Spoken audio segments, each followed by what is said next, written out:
sing that song, I know my fears will burn away. I know this rose will open. It's full of hope, full of possibility. I know I've been in some places where I wasn't so sure.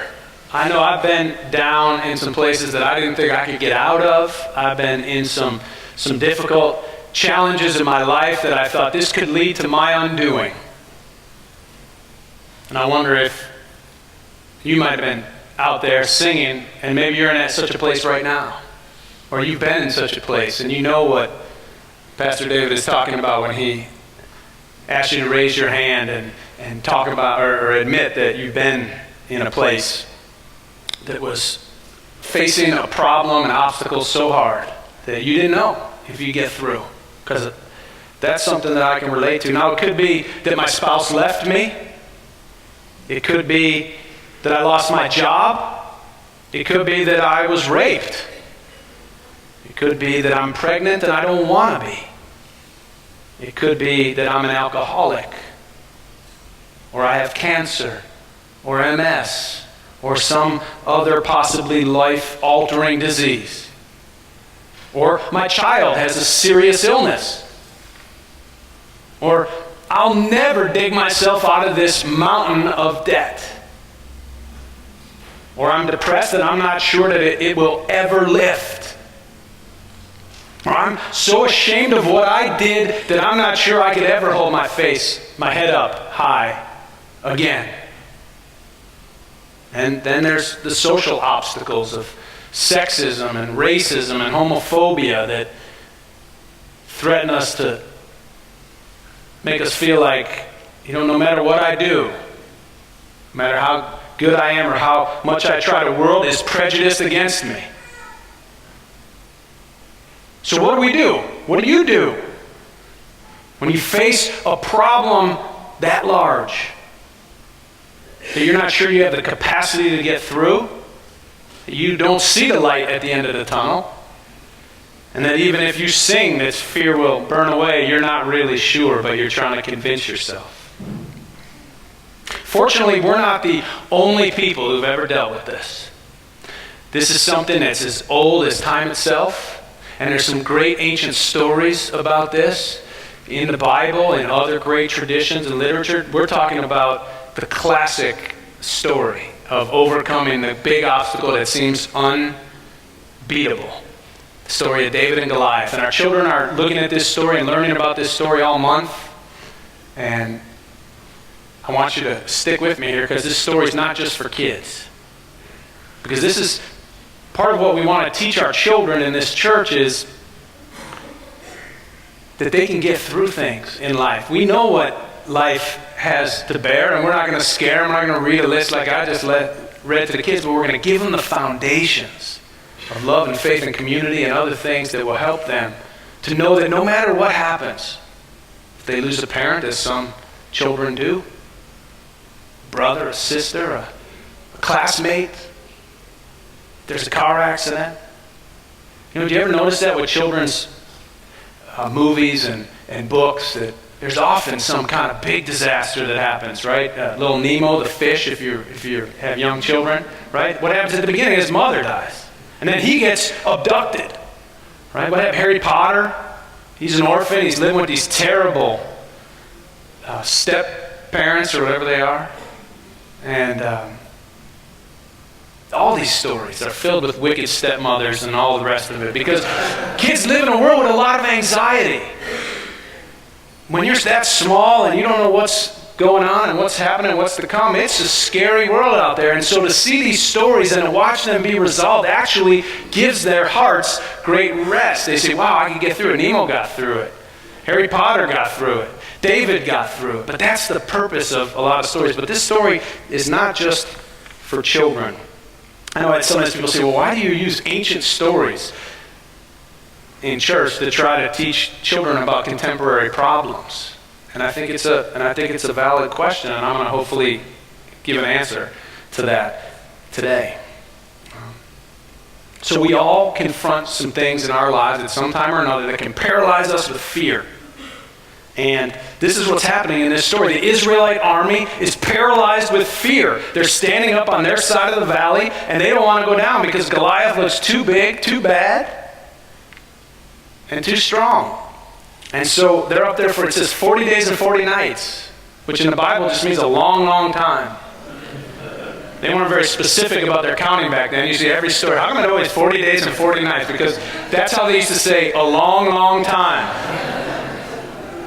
You have to know how to read the Bible to really understand what's going on there. And so here they are, 40 days, and Goliath each day coming down, covered with his armor and regalia, showing that he is the most decorated warrior ever in the Philistines. And he comes down and he says, just one of your guys, just bring them on. We'll go face to face. If I win, you become our people. We get everything of yours, all your women, all your possessions, everything. Or if you win, then we'll become your subjects. And the Israelites are just paralyzed with fear. Who wants to take that on? But then along comes a small shepherd boy named David. And he decides to take on the challenge. I was thinking about, there's a country music song about, was it too old to know better and too young to care? Right? But it's about something much more than that here. And I want to get to that in just a moment. But seeing his willingness to go in and fight Goliath, the king gives him his own armor, the king's armor. He puts it on, obviously. He says, there's no way I can fight in this stuff. So he takes it off and he just heads down into the valley towards Goliath with his sling, and it says 5 smooth stones. Now, you can imagine Goliath is over there just thinking, what? Are you kidding me? This is the best you can do? This little teenager with, Birkenstocks on?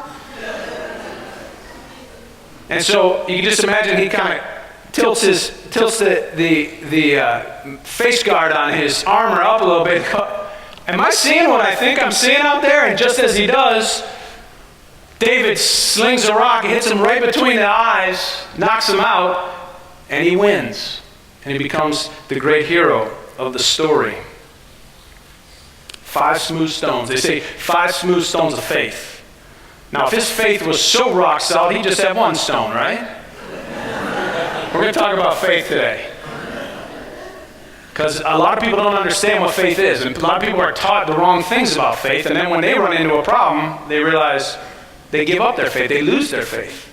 Because they were never taught how it is. Now, the simplistic telling of this story has the preacher or the Sunday school teacher looking out and saying, see, that's it. David won because he had faith in God. And if you have faith in God, nothing can stop you. Which is absolutely wrong. And I'm going to talk about that today. People who have deep faith in God die, get diagnosed, get harmed, get robbed. It happens all the time, right? No one's going to tell the soldiers, the mothers of the soldiers who are coming back in body bags from Afghanistan and Iraq, that their children didn't believe in God. No one's going to tell the followers of Billy Joe Doherty from Victory Christian Church, who died a couple of years ago, I knew him personally. He was a man of great and deep faith, and he was diagnosed with cancer, and he died young in the prime of his ministry. It's not about belief in God. It's not about faith in God alone. That does not get us there. So we've got to talk about faith. What is it? What is it? Because people who believe in God, have faith in God, they die too. So what do I mean by faith? One thing I don't mean by faith is hope. A lot of people confuse faith and hope. Hope is about a specific outcome that we expect. Hope is about the idea that I hope I'm going to live to be 100 and be healthy and keep my wits about me. It's very specific. Faith is not specific. Faith is different. I might hope that I live to be 100 and have my wits about me, but I have faith that however long I live, I'm going to do the best I can to make a difference in this world. That's faith. It's not specific, because that's hope. Now, to have faith is not to say, I know what's going to happen. To have faith is to say, I know that whatever happens, I can get through it. And I can make it through. I can get through. That's faith. And that's living in a world in such a way that no matter what comes, no matter what happens, I know I can get through it. That's faith. And that's what we need to get through this life. So, like in the story of David and Goliath, of course, sometimes you don't have a chance to, whatever comes, I'll get over it, because in that case, he could die, right? But he also realized in this story that to live paralyzed with fear for the rest of your life is a kind of death. It's a living death. So, often we need to not have faith in a specific outcome, but we have to have faith that whatever comes, I can make it, I'll get through it, I can do it. The point that's so often misrepresented is that the faith in God itself can conquer anything. Right? It's just flat wrong. And it's the reason that so many people end up giving up God and giving up religion, because they realize, well, I had faith in God, and what happened? Look what happened. I still got diagnosed. I still got assaulted. I still got all the problems and all the debt that everybody else has. That's because that we've been misled about the power of faith. So I'm going to talk about faith, all right? All right? All right. So keep in mind that David has the skill to throw a rock extremely hard, extremely far, and extremely precisely. These shepherds, they work with their slings from the time they're little boys.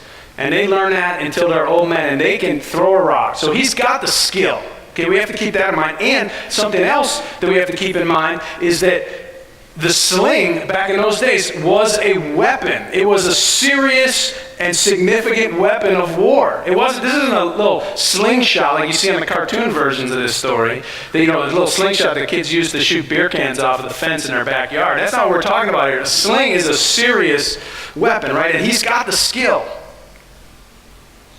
The role of faith in this story is to steady his hand, to steady his heart, to keep his aim, knowing that he might only have one chance. Right? Faith is what gives us confidence, what gives us poise to face whatever challenges are before us. Now, the old simplistic story makes it seem like faith in God is enough, or faith in a cause. That is a dangerous fundamentalism that's not only often ineffective, it's also sometimes very harmful. And so, in actuality, David had a great deal of skill, he had a great deal of intelligence, he had a strategy, and, of course, a great deal of courage. He didn't try to fight Goliath in Goliath's own game, right? He didn't try to go to hand-to-hand combat up close with a sword and a bunch of armor, right? That would have been sure death. Let's think about Gandhi for a second. Gandhi took on the British Empire, the strongest empire the world had ever seen to that point. He also was wearing sandals. He didn't try to fight them at their own game with tanks and guns. He did it with love. And he had faith that love and nonviolence and protest was the right thing to do. And that whatever happened, they were doing the right thing. Martin Luther King Jr., and all those who helped and worked in the civil rights movement here in America, they changed our culture because they had faith that love can transform people's lives and transform a whole culture. It was a David and Goliath story, and the world is full of them, our individual lives and our social and communal lives. In both cases, Gandhi and Martin Luther King, they coupled faith in God, faith in love, with reason and strategy and intellect. And that's what we need. You need faith and reason, not one or the other. Now let's apply this to the things that we face in our own lives that threaten to undo our own existence. Maybe our own families, maybe our own jobs and careers. What gives you the courage? What gives you the confidence to overcome your fear when something big rises to confront you?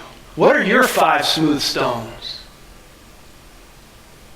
I want you to think about that this week, this month.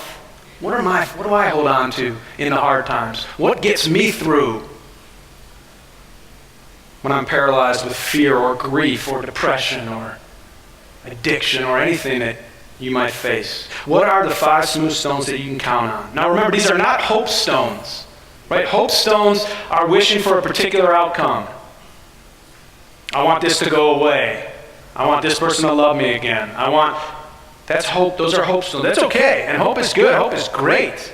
But just don't confuse it with faith, which is something altogether different. Faith is about that thing that steadies our hand and steadies our heart and allows us to know that we're going to make it and know that we're going to go forward no matter what happens. Right? To live in this world with such faith is an incredible thing.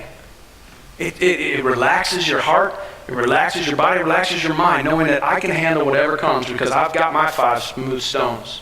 I'm going to tell you about mine. Yours may be different. And in a free church tradition like All Souls, that is okay. We don't all have to have the same, and we don't expect everybody to believe in the same things and have faith in the same things, but we all have faith in something.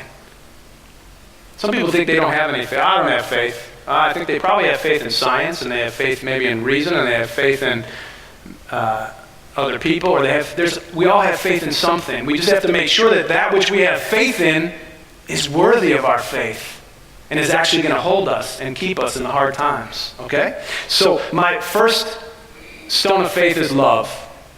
Right? I have faith that love is real, that it can change people, and that it can change the world. And here's the thing. Love is not so much a feeling. Love is an action. Love, the feeling, comes from the action. I have couples who come to me from time to time, and they say, we've fallen out of love. We're not feeling the love anymore.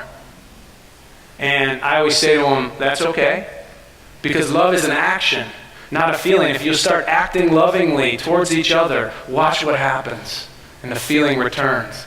Love is an action. The feeling comes next. We get confused because romantic love, we see somebody and we think we're in love. That's actually lust. Right? It's lust until it gets real. And then when it gets real, it has the opportunity to turn into love. When somebody shows the actions of love, even in the hard times. Even once they know that you leave your socks beside the bed and all the other things that you do. So, love, I have faith in love to change the world, to change people's hearts. And I also have faith in reason. I have faith in reason as the most reliable and verifiable form of knowledge that we have. It's not the only kind of knowledge, and I don't rely on it for everything, but boy, reason and faith need to go together, and reason is obviously very, very important to making good decisions in life. If I go back to the story of David and Goliath, this wasn't blind faith. He knew he had some skills. He knew he had a strategy. It was faith and reason together, and that's what we need in life. Now, David had faith in God, that God would steady his hand, right? So this faith in God is something important, and I want to talk about that because that's my third stone, is faith in God. Because like David, as a minister, I go into a lot of situations that are very scary. Right? I get called in when there's been a car accident, when there's somebody's died, somebody's loved one, somebody's child, somebody's mother, somebody's lover. And then I'm called in, or sometimes called in when it's time to take somebody off life support. And they say, can you hold us? Can you pray with us? Can you help us make this decision? And I'm called in these high, intense, emotional moments, the biggest moments in people's lives sometimes, often. And then I walk in the room, and what I have found is that before I go into the hospital room, before I go into the home, that I always say a prayer. And I say, God, help me to be a vehicle of love. Help me to be a source of comfort for these people. And when I do that, every time, it just calms me down. I find this well of compassion come up in me, and courage, and a sense of being connected. And so I do it, and that's my experience, and I love to be able to have that as a resource, and I believe all of us have something within us. It's within all of us, and yet it's within each of us, and yet it's greater than all of us. And anybody can access it just with a little bit of attention, and it's a power, and it's beautiful. And it's worked in my own life, not only as a minister, but in my own personal life when I've had hard times. When I've confronted the hardest times, I say a prayer, and I find that it helps me to get clearer, to get calmer, to be able to face whatever I'm facing. So God, faith in God. So if you take love, you take reason, and you take God, I'm 3/5 of the way there. No matter what it is, I'm almost there. So the next one is the ability to give, right? Man, when things are bad, when I'm in trouble, if I can help somebody else who's in trouble, that changes my faith in who I am and what's possible and what the world is. Being able to give. When I stop giving, I stop living. Right? Can you say that with me? When I stop giving, I stop living. I don't know if you believe that. Try that one more time. I mean, if you just see how it feels. Just try it on. When I stop giving, I stop living. To be able to give back to a young child, to somebody in need and somebody hurting, it's the most incredible experience. I've seen it pull people out of depression. I've seen it give people's lives meaning when they've been told they have 6 months to live, and there they are, and they're giving back, and they're helping someone else, and all of a sudden, their life is just fuller and bigger and more meaningful than it ever was before, right there in the last little bits of their lives sometimes. Because giving back is one of the most incredible things to pull us out of the worst times in our lives. And the last one, for me, is community. And I'm talking about not just any community, I'm talking about a real and honest, a loving community. Community like we have right here at All Souls. I feel sorry for people who don't have it. When my family was going through the worst time of our lives, and this church was showing up with cakes and food and meals and rides and all the things that folks did, I thought, a bunch of my neighbors started coming to church here and other church, but they found a church after that because they said, I saw what happened, and we thought, geez, if something happens to us, it would be nice to have a community like that to hold us and to help us in the hard times. So community is enormous for me, and the opportunity to have an intergenerational community of older people who can be mentors and role models for me, and I need it. I need you. And then for me to have younger people and children and others who I can be a mentor to. That's it, man. That's life. I love that. I think it's the most important thing. And what's so great about a community like All Souls is in a community like All Souls, I find every other one of the stones, right? They say that David slayed Goliath with one stone. If I had only one stone, I'd take community. Because in this community, I find love, I find reason, I find God and Spirit, and I find opportunities to give back. And I certainly find community. Amen?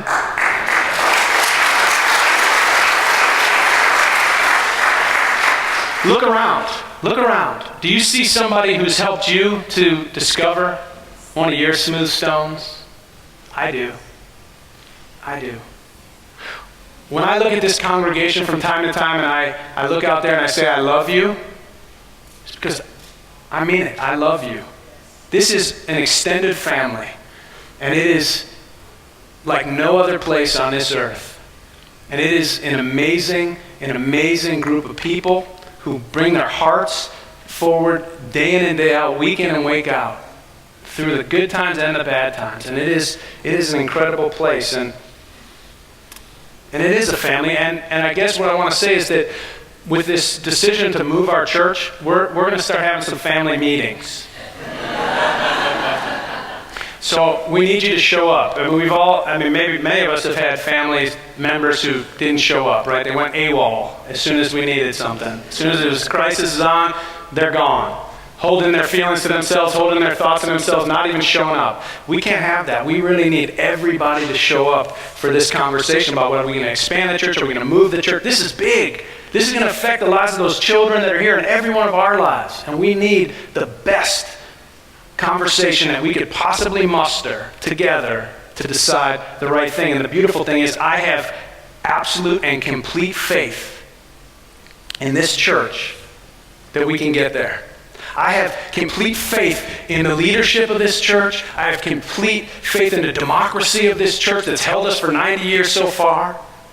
And I have complete faith in you and me to together to get real, to get emotional, to use our heads, and to make the best decision on behalf of this church. And no matter what it is, this is my family. And I have to tell you, I'm 100% in, no matter what. And I wasn't there before. It's been fairly recent that I've realized I'm 100% in no matter what happens. Because even though I'm kind of staying on the sidelines a little bit to let the congregation decide I don't want to have undue influence, I have my opinions, believe me. No one's known me not to have opinions. I have strong opinions. I have thoughts of what would be best and what's going to work best for this church, but I want us to all talk and all listen to each other and figure that out. And I might be wrong. I've been wrong before. Ask my wife. So I guess what I want to say is that we can't allow anything to threaten the life of this church. It is too important to too many of us. And so the only way this is going to happen is if we have a real dialogue, a real soulful conversation about where we're going, why we're going. And it's going to mean we got to show up. It's going to mean we're going to need to be vulnerable. But it's the only way we'll get there. And I know that if we approach this decision with the quality of introspection, conversation, heart, soul, prayer, and everything that we're made of, that we will make the right decision. I have faith in that, in this community, to make a good decision. Because I'll tell you what, when my back's up against the wall, when I'm afraid, worried, anxious, and all the rest, I've got 5 smooth stones, and the one stone that encompasses them all is all souls. And there is no place like it on this God-green earth. And it's about the people. It's about us and what we stand for and what we believe. So keep the faith. God bless you. I love you. Amen.